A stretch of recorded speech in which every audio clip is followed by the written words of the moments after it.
Welcome to my channel, my Showbiz Corner. Viewers, supporters, subscribers.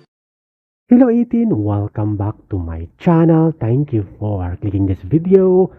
National Pride of the Philippines, representative of Filipino culture and OPM music. Yan lamang po ang ilang definition ni Secretary Matay tungkol sa ating SB19, the King of P-Pop. Matapos i-claim nila na ang SB19 ang pinakabagong ambassador ng Tourism Philippines. Tila ba naging biglang 18 itong si Secretary Matay dahil sinabi niya ang isang rason kung bakit dinagsa ang Pilipinas ng mga foreign fans at mga tao ay dahil sa SB19, sa kanilang talent, lalo na noong finale concert nila sa SMDC na sobrang daming taong manood, Pilipino man at mga banyaga.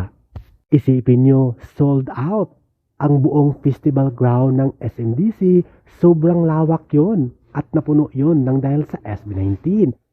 Nakaka-proud lang din isipin kahit paano na sinabi ng sekretary ng DOT na ang SB19 ang dahilan, giving a real reason to visit Philippines. Kasama na dyan ang mga banyaga na kung saan humahanga sa SB19, sa musika at kultura.